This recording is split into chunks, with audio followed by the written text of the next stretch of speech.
ఈనాడు శ్రీరామాయణంలో అత్యంత కీలకమైనటువంటి ఘట్టంలోకి మనం ప్రవేశిస్తున్నాం. వాలి వధ. వాలి వధ శ్రీరామాయణంలో రాముని చేతిలో నిహతులైనటువంటి అనేక మందిలో ఒకటిగా చెప్పబడినటువంటి ఇతివృత్తమైనప్పటికీ రామచంద్రమూర్తి విషయంలో ఎప్పుడూ సాధారణంగా వినపడేటటువంటి విమర్శ ఏమిటంటే చెట్టు చాటు నుంచి కొట్టాడు. అప్పటి నుంచి ఇప్పటి వరకు ఎప్పుడూ అదే మాట ఆయన మీద. చెట్టు చాటు నుంచి కొట్టాడు రాముడు, బాణం వేసి వాలిని చంపాడు. అసలు నిజంగా వాలి వధలో ఏమి జరిగిందో, వాలి వధ ఏ ప్రకారం రామచంద్రమూర్తి చేశారో, దానికి వాలి యొక్క ప్రతిస్పందన ఏమిటో, అందులో ఎన్ని రహస్యాలు దాగి ఉన్నాయో, అందులో మనం తెలుసుకోవలసినటువంటి విషయం ఏది ఉందో మీరు తెలుసుకుంటే చాలా గొప్పగా అనిపిస్తుంది ఆ వాలి వధ. వాల్మీకి మహర్షి అత్యద్భుతమైనటువంటి రచన వైశిష్ట్యంతో ఆవిష్కరించినటువంటి గాథ. నిన్నటి రోజు మీకు నేను మనవి చేశాను, యుద్ధానికి బయలుదేరుతున్నటువంటి వాలిని తార అనేక విధములుగా బోధ చేసి ఇప్పుడు నువ్వు యుద్ధమునకు వెళ్ళవద్దు అని ఉపదేశించింది.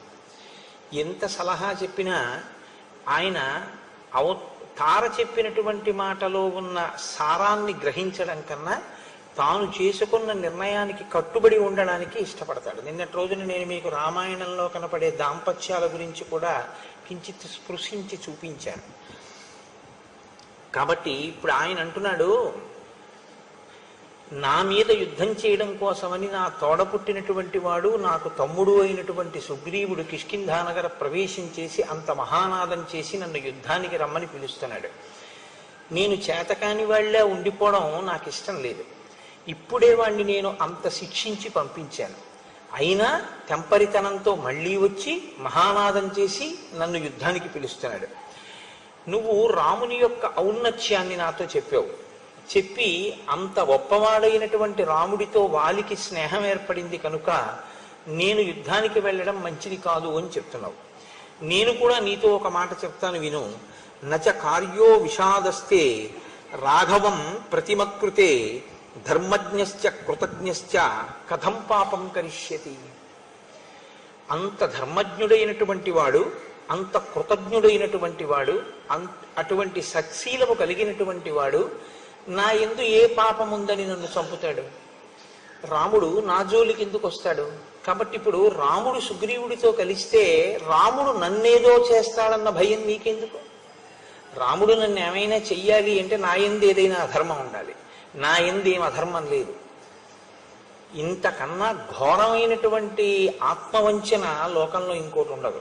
ఎందుకనంటే తను తప్పు చేశాను అని అంగీకరించగలిగితే కనీసంలో కనీసం నిజమే నేను అలా చేయకుండా ఉండాల్సింది, నేను ఒక తప్పు చేశాను అని అన్న ఉత్తర క్షణంలో ఈశ్వరుడు మన్నిస్తాడు. కొంత క్షమార్పణ ఉంటుంది అంగీకరిస్తే. అసలు నా యందే తప్పు ఉంది అంటే అది ఇంక అసలు అతను తప్పు చేస్తూ కూడా తన దగ్గర ఏ తప్పు లేదంటున్నాడు. ఇంకా అంతకన్నా బుకాయించడం ఇంకోటి ఉండదు. మీరు కొంచెం జాగ్రత్తగా గమనిస్తే వాలి ఎక్కువ మాట్లాడే అవకాశం రామాయణంలో కలగలేదు, కానీ వాలి మాట్లాడడానికి రావణుడు మాట్లాడడానికి పెద్ద తేడా ఏముండదు, ఒక్కలాగే మాట్లాడతారు ఇద్దరు. కాబట్టి నచ కార్యో నిషాదస్తే రాఘవం ప్రతిమకృతే ధర్మజ్ఞశ్చ కృతజ్ఞశ్చ కథం పాపం కరిష్యతి. ఆయన ఎందుకు పాపం చేస్తాడు? ఆయన ఎందుకు మధ్యలో నన్ను చంపుతాడు? నువ్వు పిరికి దానివి. కాబట్టి నువ్వు అనవసరంగా భయపడవలసినటువంటి అవసరం లేదు, నిరపరాధిని, నన్నేమి చేయడం అని తారకి ఒక అభయం ఇచ్చాడు. సుగ్రీవుడు తమ్ముడు, అతనిని మించిన బంధువు లేడు, అతనికి యవ్వరాజ్య పట్టాభిషేకం చేసి మేమిద్దరం సంతోషంగా ఉంటే బాగుంటుందని కదా నువ్వు అంటున్నావు. ప్రతియోత్సామ్యహం గత్వా సుగ్రీవం జహి సంభ్రమం దర్పమాత్రం వినేష్యామి నచ ప్రాణైర్విమోచ్యతే. నేను ఆ వచ్చినటువంటి సుగ్రీవుని యొక్క దర్పమును అణిచేటటువంటి ప్రయత్నం చేస్తాను. కేవలం మళ్ళీ మళ్ళీ ఇలా నన్ను యుద్ధానికి పిలవకుండా అతని యందు అతిశయించినటువంటి గర్వాన్ని రూపుమాపేటట్టుగా చేస్తాను. అలా యుద్ధం చేసి అతన్ని తరిమి కొడతాను తప్ప అతని ప్రాణం తీసేయను. ఇలా రెండో మాట వచ్చినా కూడా నేను చంపను, వదిలిపెట్టేస్తాను.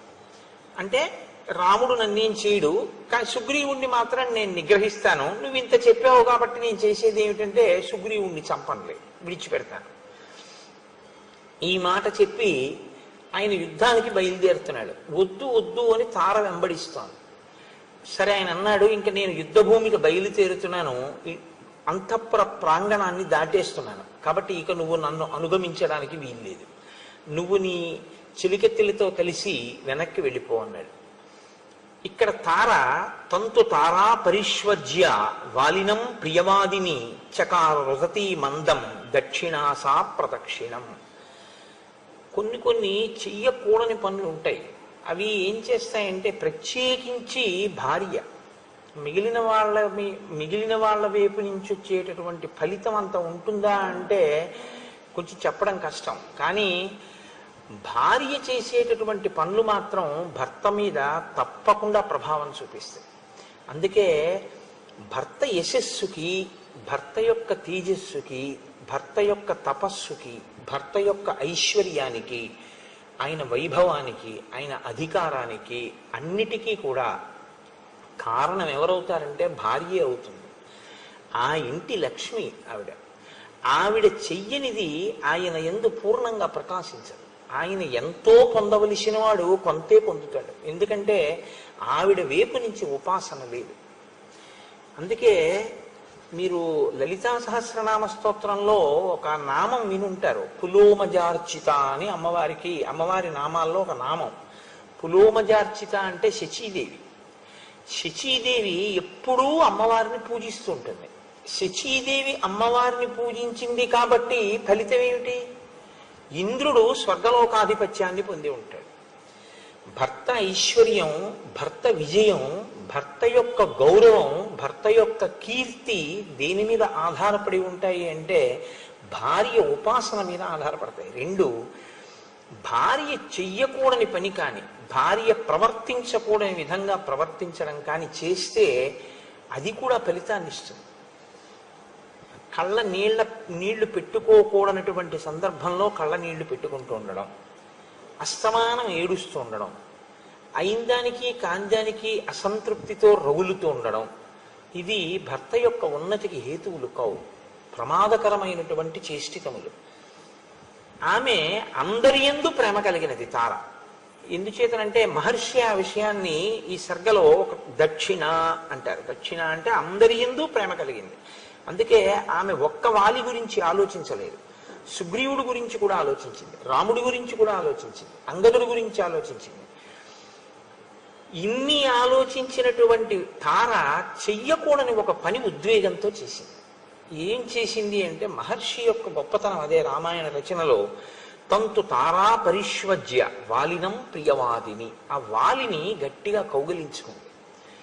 ఎలా కౌగిలించుకుంది? ప్రియమార భార్య కౌగిలించుకోవడం శాస్త్రంలో అభ్యంతరకరమేం కాదు. కానీ చకార రుదతీ మందం, ఆమె ఏడుస్తూ కౌగిలించుకుని ఏడుస్తూ ప్రదక్షిణం చేసింది. ఇది అత్యంత దుశ్శకునం. అలా భార్య ఏడుస్తూ భర్తకి ప్రదక్షిణం చేసి బయటికి పంపిస్తే ఇంకా మళ్ళీ ప్రదక్షిణం ఇంకొకసారి ఏడుస్తూ కదలని వాడికి. ఎందుకంటే చిట్ట చివరి ప్రదక్షిణం అదే కదా చేస్తారు, ఆ స్నానం చేయించేసిన తర్వాత. కాబట్టి కేవలం రాముడికే వినపడేటటువంటి ధ్వని కాదు, ఆ వింటినారి యొక్క ధ్వని కేవలం రాముడికే వినపడిందంటే వాలికి వినపడలేదు అనడానికి లేదు. అది తస్య జాతల ఘోషేణ త్రస్తాః పత్రరథీశ్వరాః ప్రదుద్రువు మృగాశ్చైవ యుగాంతైవ మోహితాః. మహర్షి అంటున్నారు, తస్య జాతల ఘోషేణ,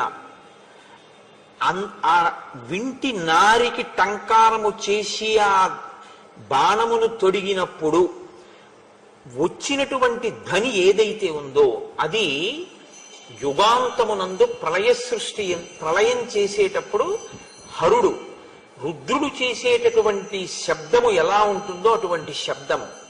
ఇప్పుడు ఆ శబ్దమునకు ఏవి భయపడిపోయాయి అంటే పత్రరథీశ్వరాహ, పక్షులన్నీ భయపడిపోయాయి. వాటితో పాటు ప్రదుద్రువు మృగాశ్చైవ, అక్కడ ఉండేటటువంటి మృగములన్నీ కూడా భయపడ్డాయి అరణ్యంలో. ఇవన్నీ కూడా ఆ ధ్వని విని భయపడ్డాయి. మీరు చూడండి, ధ్వని రకరకాలుగా ఉంటుంది.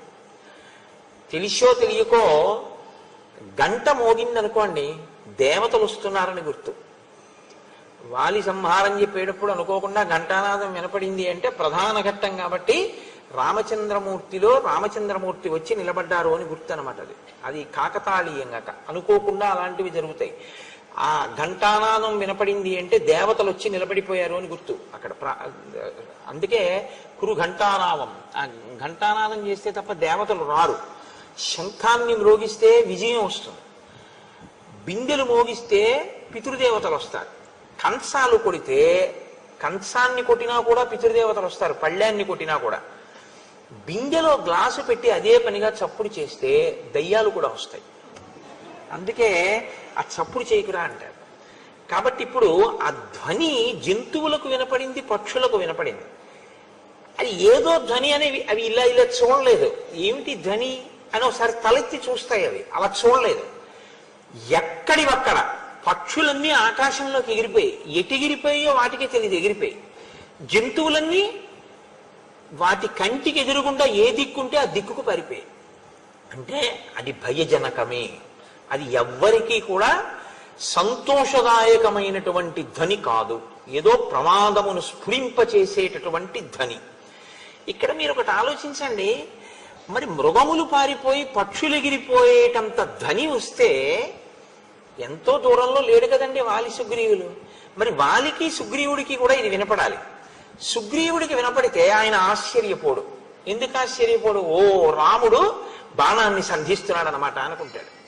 ఆయన ఎలాగో చూస్తున్నాడు, ముహుర్ముహు మళ్ళీ మళ్ళీ చూస్తున్నాడు, బాణం వచ్చేస్తుందా ఇట్లించి అన్నా అని. ఇప్పుడు చూడవలసిన వాడు ఎవరు? ఇప్పుడు ఈ ధ్వనిని బట్టి ఎవరో వింటినారిని సంధించారు కాబట్టి ఎవరో బాణప్రయోగం చేస్తారేమో అని చూడవలసినటువంటి వాడు వాలి. వాలి గురించి మీరు ఒక విషయాన్ని విన్నారు. ఆయన వేగం ఆ కాలంలో ఎవరికీ లేదు. ఒక్క గరుత్మంతుడికి, మనసుకి, వాయుదేవుడికి, వాలికి, నలుగురికి అంతటి వేగం అయింది. అంత వేగంగా పెడతాడు ఆయన. ఇంత వేగం కలిగినటువంటి వాలి బలము క్షీణించి లేడు, బలము పెరిగి ఉన్నాడు యుద్ధంలో. కాబట్టి ఇప్పుడు ఆయన వింటినారి టంకారము ఎట్నుంచి వినపడిందో అటువైపుకి ఒక్క క్షణంలో వెళ్ళిపోగలడు. ఇంకా క్షణం అన్న మాట కూడా ఎక్కువ ఆయనకి. అంత తక్కువ దూరాన్ని ఆయన ఎగిరి వెళ్ళి పట్టుకోవడానికి ఆయనకి ఎంతో సేపు పట్టదు. అసలు ఇంకా విడిచిపెడుతున్న బాణాన్ని కూడా పట్టేసుకోగలడు విడిపోయి వేగంతో. అంత వేగం ఉన్నవాడు వాలి. కానీ తతస్తేన మహాతేజ వీర్యయుక్త కపీశ్వర వేగేనాభిహతో వాలి నిపపాత మహీతలే ముక్తస్తు వజ్ర నిర్ఘోష ప్రదీప్తాశని సన్నిభ రాఘవేణ మహాబాణో వాలి వక్షసి పాతిత. అది ఒక పెద్ద మెరుపు వచ్చినట్టుగా ఒక కాంతి వచ్చింది. ఆ కాంతి వచ్చి వజ్రాయుధాన్ని ప్రయోగించినప్పుడు ఇటువంటి ధ్వని వస్తుందో అటువంటి ధ్వనిని చేస్తూ ప్రదీప్తాశని సన్నిభ, ఒక జాజ్వల్యమైనటువంటి కాంతితో రాఘవేణ మహాబాణో, రాఘవుడు విడిచిపెట్టినటువంటి బాణం వాలి వక్షసి పాతిత, వాలి యొక్క వక్షస్థలం మీద వచ్చి పడిపోయింది, గుచ్చుకుపోయింది. అంటే ఇప్పుడు మీరు ఒక విషయాన్ని జాగ్రత్తగా గమనించాలి. వాలి వేగం కన్నా వేగంగా రాముడు బాణం వేశాడు. వెనక నుంచి వేశాడా, ముందు నుంచి వేశాడా? వెనక నుంచి వేస్తే వీపులో గుచ్చుకుంటుంది, ముందు నుంచి వేస్తే గుండెల్లో గుచ్చుకుంటుంది. అది ఎక్కడ గుచ్చుకుందని చెప్పారు మహర్షి. వేగేనాభిహతో వాలి నిపపాత మహీతలే, ఆ వచ్చినటువంటి బాణం వాలి వక్షసి పాతిత, వక్షస్థలంలో గుచ్చుకుంది. వక్షస్థలంలో గుచ్చుకుంది అంటే రాముడు బాణప్రయోగం చేసే వేళకి వాలికి వెనకకి లేడు, వాలికి ముందుకే ఉన్నాడు. కానీ ధ్వని మృగములకు వినపడింది, పక్షులకు వినపడింది, పారిపోయే కూడా. వజ్రము యొక్క శబ్దం వచ్చింది, వజ్రాయుధం యొక్క శబ్దం. కానీ ఇలా చూసి ఎగిరి వెళ్ళి పట్టుకోవడం అనేటటువంటిది వాలికి ఎంత తేలిక అని మనం చెప్పగలమో అంతకన్నా వేగంగా ఆ మరుక్షణం అన్న మాట చాలా తక్కువ. ఈ రెండు వేగాల గురించి చెప్పడానికి భాష ఉండదు, అది మీరు గుర్తించాలి. మీరు భావనతో అనుభవించాలి తప్ప ఇప్పుడు వాలి ఏ వేగంతో పెడతాడు, దాన్ని అతిక్రమించినటువంటి వేగంతో రాముడు ఎంత వేగంతో బాణం వేశాడు చెప్పమంటే భాష సరిపోదు ఆ వేగాలకి. ఈ వేగం ఉందా లేదా ఇది సుగ్రీవుడు చూసింది. ఇంత వేగంగా వేయగలడా, లేకపోతే వచ్చి మీద పడిపోతాడు వాలి. కాబట్టి ఇప్పుడు ఆ బాణం వచ్చి పడిపోయింది అంతే. పడడం ఏమిటి, వాలి పడిపోయాడు అంతే. అంటే రామబాణ ప్రయోగం అంటే అలా ఉంటుంది. కాబట్టి ఇప్పుడు ఆయన వెంటనే కింద పడిపోయాడు. ఒక మహాపర్వతం కింద పడిపోతే ఎలా ఉంటుందో అలా పడిపోయాడు. రామబాణం తగిలిన తర్వాత ఇంకా పైకి లేవడం అనేటటువంటి ప్రసక్తి ఉండదు. కాబట్టి ఆ వక్షస్థలంలోంచి నెత్తురు కాలవల కింద ప్రవహిస్తుంది. ఇప్పుడు రామలక్ష్మణులే ఆయన దగ్గరికి వెళ్ళారు, కింద పడిపోయినటువంటి వాలి దగ్గరికి వెళ్ళారు. సుగ్రీవుడు అక్కడే ఉన్నాడు కదండి, ఎలాగో యుద్ధం చేస్తాను. కాబట్టి భూమౌ నిపతితస్యాసి తస్య దేహం మహాత్మనః నశ్రీర్జహాతి న ప్రాణ న తేజో న పరాక్రమ శక్రదత్తా వరామాల కాంచనీ వజ్రభూషిత దదార హరిముఖ్యస్య ప్రాణాం తేజ శ్రియంచసా. వాలి గుండెల్లో రామబాణం గుచ్చుకున్నప్పటికీ వాలి పరాక్రమం ఇంత తగ్గలేదు, వాలి తేజస్సు ఇంత తగ్గలేదు, వాలి యొక్క కాంతి ఇంత తగ్గలేదు, అలాగే ఉన్నాడు. రామ బాణం తగిలేక అలా ఉండడమే. ఎందుకున్నాడు అంటే శక్రదత్త వరామాల కాంచనీ వజ్రభూషిత, ఇంద్రుడి చేత ఇవ్వబడినటువంటి హారం ఆయన మెడలో ఉన్నంత వరకు ఆయన పరాక్రమాన్ని, ఆయన తేజస్సుని ఆ మాల తీసుకుని రక్షిస్తుంటుంది ఆయన. కాబట్టి ఇప్పుడు వాలి ప్రాణం పోవడం మాత్రం ఉండదు.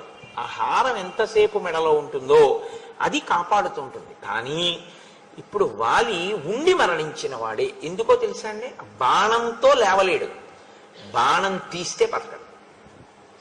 కాబట్టి ఇప్పుడు అలా కొట్టారు. రామచంద్రమూర్తి యొక్క బాణం అంటే మహానుభావుడిది అలా ఉంటుంది. అందుకే రాముణ్ణి నమ్ముకున్న వాడికి భయం అన్నది ఉండదు. ఎందుకో తెలుసా అండి, రాముణ్ణి నమ్ముకున్నవాడి జోలికి వెళ్ళడమే. ఎక్కడ దాక్కుంటారు మీరు, ఎక్కడ దాక్కున్నా వచ్చి పడిపోతుంది అంతే. రామచంద్రమూర్తిని నమ్మిన వాడికి ప్రతి క్షణం రక్షణ కలుగుతూనే ఉంటుంది. అందుకే కాబట్టి ఇప్పుడు ఆయన భూమి మీద పడి ఉన్నాడు. దగ్గరకు వచ్చారు రామలక్ష్మణులు. వాళ్ళిద్దరి వంక చూశాడు. చూసి అన్నాడు, త్వం నరాధిపతే పుత్ర ప్రథిత ప్రియదర్శన కులీన సత్వసంపన్న తేజస్వి చరితవ్రత. మీరు ప్రియమైనటువంటి దర్శనము కలిగినటువంటి వారు, దశరథ మహారాజు గారి యొక్క పుత్రులు. కాబట్టి మీరు రాజులు, అటువంటి వారు సత్వసంపన్నులు, మంచి నడవడి కలిగినటువంటి వారు, తేజస్సు కలిగినటువంటి వారు. అటువంటి వారు నన్నింది ఇలా కొట్టారు అని అడిగాడు రాముడిని. ఒక పెద్ద ఛార్జ్ షీట్ పెట్టాడండి రాముడి మీద. ఆయన పడిపోయి మీరు నేను అనుమానపడక్కర్లేదు, వాలే అడిగాడు. మనకి ఎన్ని అనుమానాలు ఉంటాయో అంతకన్నా ఎక్కువ అనుమానాలు అడిగాడు రామచంద్రమూర్తిని. పరాన్ముఖవధం కృత్వా కోను ప్రాప్తస్త్వయా గుణః యదహం యుద్ధ సంరబ్ధ తత్కృతే నిధనం గతః. నేను నీతో యుద్ధం చేయట్లేదు, ఇంకొకరితో యుద్ధం చేస్తున్నాను. ఇంకొకరితో యుద్ధం చేస్తూ నీ వైపు నా దృష్టి లేనప్పుడు నువ్వు నా మీద ఎందుకు బాణప్రయోగం చేశావు? నా ఎదురుగుండా కనపడకుండా. నువ్వు నా కంటికి కనపడడం వేరు, నా కంటికి నువ్వు కనపడలేదు. కనపడకుండా నేను పరాకుగా వేరొకరితో యుద్ధం చేస్తుండగా నువ్వు నా మీద బాణం వేశావు. ఇప్పుడు నీ గుణములన్నీ నువ్వు చేసిన పని చేత కొట్టుకుపోలేదా? ఇంత చారిత్రం ఉన్నవాడివి, ఇంత గొప్పవాడివని పేరున్నవాడివి, పరాకుగా ఉన్న వాలిని కంటి ముందు కనపడకుండా బాణమేసి కొట్టి రాముడు చంపాడన్న ఈ ఒక్క అపకీర్తి చేత నువ్వు సంపాదించుకున్న కీర్తి అంతా మట్టిలో కలిసిపోలేదా? దీని వలన నువ్వేం సాధించావు? నేను చచ్చిపోవడం మాట అలా ఉంచు, నీకు కళంకం వచ్చిందే, నీ కీర్తి మాసిపోయిందే ఇవాళతో, దేనికి చేశావు ఈ పని అంటూ ఏం తక్కువ మాట్లాడలేదండి ఆయన. రామకరుణ వేదీచ ప్రజానాంచ హితేరత సానుక్రోశో జితోత్సాహ సమయజ్ఞో దృఢవ్రత ఇతి తే సర్వభూతాని కథయంతి యశోభువి. దెప్పి పొడిచాడు రాముణ్ణి. ఓ, నీ గురించి సర్వభూతములు ఏమని చెప్తాయో తెలుసా? రామ కరుణవేదీచ, రాముడు చాలా కారుణ్యమూర్తి, ప్రజానాంచ హితేరత, అందరి యొక్క బాగోగుల్ని చూసేవాడు, సానుక్రోశో జితోత్సాహ, గొప్ప ఉత్సాహం ఉన్నటువంటి వాడు, దయామయుడు, సదాచార సంపన్నుడు, సమయజ్ఞో దృఢవ్రత, ఒక పని చేస్తాను అంటే విడిచిపెట్టనివాడు, ఇతితే సర్వభూతాని కథయంతి యశోభువి, నీ గురించి సర్వభూతములు ఇలా చెప్పుకుంటాయి. దాని వలన ఇలా చెప్పుకోవాలి అంటే నువ్వు ఇంత మంచి పనులు చేసి ఉంటే కదా చెప్తారు. నీకింత కీర్తి ఉంది, ఇంత కీర్తున్న వాడివి మరి ఇలాంటి పని ఎందుకు చేశావు? దమః శమః క్షమ ధర్మో ధృతి సత్యం పరాక్రమ పార్థివానాం గుణారాజన్ దండశ్చాప్యపరాధిషు. రాజు అనేటటువంటి వాడు ఇంద్రియ నిగ్రహం ఉండాలి, మనోనిగ్రహం ఉండాలి, ఓర్పు ఉండాలి, ధర్మం ఉండాలి, పట్టుదల ఉండాలి, సత్యం ఉండాలి, పరాక్రమం ఉండాలి, అపరాధం చేసినటువంటి వాళ్ళని శిక్షించేటటువంటి వ్యక్తిత్వం ఉండాలి. కానీ నువ్వేం చేశావు? అపరాధం చేసిన వాళ్ళని శిక్షిస్తాడయా? సుగ్రీవుడితో స్నేహం చేసుకున్నాడు అని నా భార్య చెప్పింది. నేనేమన్నానో తెలుసా? యుద్ధానికి బయలుదేరే ముందు, నేనేం తప్పు చేశానని నన్ను శిక్షిస్తాడు అని నేను ధైర్యంతో వచ్చాను, నువ్వు నిన్ను శిక్షించవని. నువ్వేం చేశావు? నా ఎదురుగుండా నిలబడకుండా బాణం వేసి కొట్టావు. మరి నువ్వు తప్పు చేయలేదా? తార చెప్పిన మాట నేను వినకుండా వచ్చినందుకు నేను నీ మీద పెట్టుకున్న నమ్మకం వమ్మైపోయింది. నా ప్రాణం తీశావేమో కానీ నీ కీర్తికి కళంకం రాలేదా? తాను ఎన్ని తప్పులు చేసినా రామచంద్రమూర్తి వంటి ధర్మమూర్తితో మాట్లాడడానికి నాకు అసలు అర్హత ఉందా లేదా అని కూడా చూసుకోవడం చేత కాకపోయినా అధిక్షేపించి మాట్లాడడం మాత్రం బాగా వస్తుంది, అహంకారం. కాబట్టి ఇప్పుడు అంటున్నాడు, నత్వాం వినిహితాత్మానం ధర్మధ్వజం అధార్మికం జానే పాప సమాచారం తృణై కూపమివావృతం. నువ్వు ధర్మాత్ముడు అని పేరు పెట్టుకున్నటువంటి పరమ అధర్మాత్ముడివి, పచ్చగడ్డి చేత కప్పబడినటువంటి లోతైన నుయ్యివి. తెలియక ఎవరైనా అటు వస్తే పచ్చగడ్డి అని అందులో పడిపోతారు. నీవు పాపముతో కూడినటువంటి నడవడి ఉన్నవాడివి, నశించిపోయినటువంటి బుద్ధి కలిగినటువంటి వాడివి. ఇవాళ నీకు సరి అయినటువంటి బుద్ధి లేదు. సతాం వేషధరం పాపం ప్రచ్ఛన్నమివ పావకం. నువ్వు ధర్మాత్ముడివి అని లోకం ఎందుకు అనుకుంటోందంటే ధర్మాత్ముడిలా వేషం కట్టావు, ధర్మాత్ముడు అనుకునేటట్టు నటిస్తుంటావు. నువ్వు ధర్మాత్ముడివి కావు, నీవు బూది కప్పిన నిప్పు. తెలియక నిన్ను ముట్టుకున్న వాళ్ళు కాలిపోతారు, నువ్వు ధర్మాత్ముడివి అనుకున్నవాడు నశించిపోతాడు తప్ప నువ్వు నిజానికి ధర్మాత్ముడివి కావు అంటూ నన్ను ఎందుకు చంపావు? పరాన్ముఖుడనైన నా మీద బాణం వేశావు. విషయేవాపురేవాతే యదా పాప కరోమ్యహం నచతాం అవజానీచ కస్మాత్ త్వం హంసకిల్బిషం. నేను నీ ఊరికి రాలేదు, నేను నీ పురంలో లేను, నేనే పాపము చేయలేదు, నేను నిన్ను అవమానించలేదు, నేను నీ గురించి ఒక్క మాట మాట్లాడలేదు. ఏ కారణానికి మన ఇద్దరి మధ్య శత్రుత్వం ఉంది? ఈ కారణం వల్ల నీకు నాకు శత్రుత్వం ఉంది, బాణం వేసి చంపానంటావా? నేను ఎప్పుడు మీ ఊరు రాలేదే, అసలు నేను ఏ పాపము చేయలేదే, నిన్ను నేను ఎప్పుడు అవమానించలేదే, మరి ఏ కారణానికి వేశావు బాణం? ఫలమూలాశనం నిత్యం వానరం వనగోచరం మామిహ ప్రతియుధ్యంతం అన్యేన చ సమాగతం. నేను అరణ్యాల్లో తిరుగుతూ ఉంటాను, నేను పళ్ళు తింటాను, దుంపలు తింటాను, నేను వానరుణ్ణి కాబట్టి వనగోచరం, అడవిలో చెట్ల మీద తిరుగుతూ ఉంటాను, భూమి మీద తిరుగుతూ ఉంటాను. కాబట్టి నాకు నీకు యుద్ధం రావలసినటువంటి అవసరం అసలు లేదు. పైగా నేను యుద్ధం చేస్తున్నది నా తమ్ముడితో చేస్తున్నాను, ఇంకొక వానరంతో చేస్తున్నాను. అప్పుడు నరుడవైనటువంటి నువ్వెందుకు జోక్యం చేసుకున్నావు? నువ్వు దేనికి బాణం వేశావు నా మీద? సామదానం క్షమా ధర్మ సత్యం ధృతి పరాక్రమౌ పార్థివానాం గుణా రాజన్ దండశ్చాప్యపరాధిషు. ఒక రాజు అన్నవాడికి కొన్ని లక్షణాలు ఉంటేనే వాడు రాజు అనిపించుకుంటాడు తప్ప నీలా చేతిలో ధనస్సు ఉన్నవాడల్లా బాణాలు వేసేవాడినల్లా రాజు అనకూడదు. సామము, దానము, ఓర్పు, ధర్మము, సత్యము, పట్టుదల, పరాక్రమము ఇవి ఎవరికి ఉంటాయో, ఎవడు యుక్తాయుక్త విచక్షణతో అపరాధికి దండన విధిస్తాడో అటువంటి వాడు రాజు అనిపించుకుంటాడు.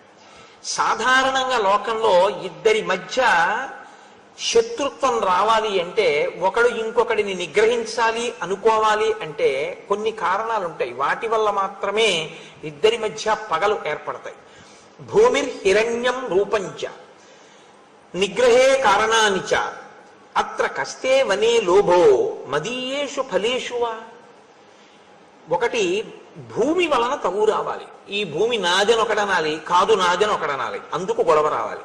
హిరణ్యం బంగారం వల్ల గొడవ రావాలి. రూపంచ వెండి వలన తగు రావాలి. కానీ ఈ మూడిటి వలన కాకుండా నువ్వు దేని కొరకు ఇక్కడికి యుద్ధానికి వచ్చినట్టు? ఇక్కడున్న చెట్లు, పళ్ళు, కాయలు వీటి కోసం నన్ను చంపడానికి వచ్చావా అడవికి? ఇక్కడికి వచ్చి నా మీద బాణం వేయవలసిన అవసరం ఏంటి? భూమి విషయంలో కానీ, బంగారు విషయంలో కానీ, వెండి విషయంలో కానీ నీకు నాకు ఏ విధమైనటువంటి పగలు ప్రతీకారాలు లేవు. త్వంతు కామప్రధానశ్చ కోపనశ్చానవస్థిత రాజవృత్తైశ్చ సంకీర్ణ శరాసన పరాయణ. రామ, నీవు కామప్రధానశ్చ, నువ్వు కామప్రధానమైన జీవితం గడిపేటటువంటి వాడు. చాలా విశేషమైనటువంటి కోప స్వభావుడు. నీ కోపాన్ని నువ్వు అణుచుకోలేవు. ఒక రాజు ధర్మార్థ కామములను ఎలా సమన్వయం చేసుకోవాలో, ఏది ఎక్కడ ఎలా ఎంత మోతాదులో వాడుకోవాలో తెలిసినటువంటి వాడై ఉండాలి. కానీ నీకది తెలియదు. కాబట్టి నువ్వు ఒకదాన్ని ఒకదాంతో అశాస్త్రీయంగా మేళవించి ప్రవర్తిస్తూ ఉంటావు. శరాసన పరాయణ, నువ్వు చేతిలో ధనస్సు ఒకటి పట్టుకుని ఎవడి మీద ఎప్పుడు ఎలా బాణం వేద్దామా అని చూస్తావు. అందులో ఇంకా నీకు ధర్మాధర్మాలు లేవు. ఎదురుగుండా ఉండి కొట్టానా, ఇంకోటితో యుద్ధం చేస్తుంటే కొట్టానా, ఇవన్నీ అక్కర్లేదు. బాణం వేయడమే నీకు పని, అంతే. కాబట్టి అలా బాణం వేసేటటువంటి లక్షణం ఉన్నవాడివి. కాబట్టి మీరు ఒకటి గుర్తించండి, మనం కొత్తగా వాలిని రాముడు చెట్టు చాటు నుంచి కొట్టాడు అని అడగక్కర్లేదు. వాలి మనకన్నా ఎక్కువ ప్రశ్నలు ఆయనే వేశాడు కదండి. ఇప్పుడు వాలి తృప్తి పడితే రాముడి జవాబుకి ఇక మీరు నేను ఎప్పుడూ ఆ ప్రసక్తి జోలికి వెళ్ళక్కర్లేదు. రామాయణం విన్నప్పుడు కదా. అధార్యం చర్మమే సద్భి రోమాణ్యస్తి చ వర్జితం అభక్ష్యాని చ మాంసాని తద్విధైర్ ధర్మచారిభిః. రామ, నేను నా యొక్క చర్మము ఎవ్వరికీ పనికిరావు. ఎందుచేత అంటే జంతువుల్ని వేటాడతారు నరులు. దేనికి వేటాడతారు? ఒకటి చర్మం కోసం వేటాడతారు. కొన్ని జంతువుల యొక్క చర్మం ఒలిచి తెచ్చుకుంటే దాని మీద కూర్చుని ధ్యానం చేస్తే కొన్ని శక్తులు కలుగుతాయి అని కొన్ని చర్మాలను తెచ్చుకుని వాటి మీద వేసి కూర్చునేటటువంటి అలవాటు ఉంది లోకంలో. కాబట్టి చర్మం కోసం జంతువుని చంపుతారు. నా చర్మం పనికిరాదు, కోతి చర్మాన్ని వాడరు. 2, సద్భి అంటే సత్పురుషులైనటువంటి వాళ్ళు. ఏదో సద్భి అన్నమాట ఎందుకు వేశాడో తెలుసా అండి?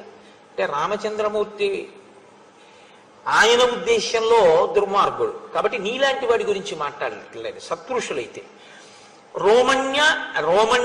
రోమాణ్యస్థిత వర్జితం, నా వెంట్రుకలు పనికిరావు. ఎందుకంటే చామరీ మృగం ఉందనుకోండి, దాన్ని చంపి దాని వెంట్రుకలు తీసి లేదా దాని వెంట్రుకలను ఎలాగో అలా సేకరించి చామరంలో వేసి ఈశ్వరుడి సేవలో ఉపయోగిస్తారు. కాబట్టి నా వెంట్రుకలు పనికిరావు. కోతి వెంట్రుకలు ఎవళ్ళు దేనికి వాడరు. అలాగే అస్థి, ఎముకలు కూడా దేనికి పనికిరావు. కొన్ని జంతువులకు సంబంధించినటువంటి ఎముకలు ఉన్నాయంటే వాటికి ఏదో ఇతరత్ర ప్రయోజనాలు ఉంటాయి. కొన్నింటి ఎముకలు కొన్నింటికి వాడతారు. ఎముకలు అన్న శబ్దాన్ని ఎముకలుగానే స్వీకరించక్కర్లేదు, శరీరంలోంచి పుట్టినవి కూడా అవ్వచ్చు. ఓ పులి గోరు, ఏనుగు దంతం ఇలాంటి వాటిని వాడుకుంటూ ఉంటారు. లేదా కొన్ని జంతువుల యొక్క ఎముకలు కూడా చాలా లేతగా ఉన్నటువంటి ఎముకల్ని కూడా వండుకు తినేవాళ్ళు ఉంటారు. కానీ నా ఎముకలు పనికిరావు, నా చర్మం పనికిరాదు, నా మాంసం పనికిరాదు, నా వెంట్రుకలు పనికిరావు. అభక్ష్యానిచ మాంసాన్ని, కోతి మాంసాన్ని ఎవరు తినరు. కాబట్టి నరుడు మరణిస్తే ఎలా భూస్థాపితం చేస్తారో, నరుడు మరణిస్తే ఎలా దహించేస్తారో, అలా మా శరీరములు భూస్థాపితం చేయబడాలి, దహింపబడాలి. అంటే నీకు నన్ను చంపడం వల్ల ఈ ఉపయోగం ఉంది అని చెప్దామా? ఏదో వేటాడాడు, ఒక రాజుగా, ఒక నరుడిగా, ఒక జంతువుని వేటాడాడు. అందామంటే ఏ ప్రయోజనానికి వేటాడాడు? కాబట్టి ఇప్పుడు చేతిలో ధనస్సు ఉంది, బాణం ఉందని వేసేసాం అంతే తప్ప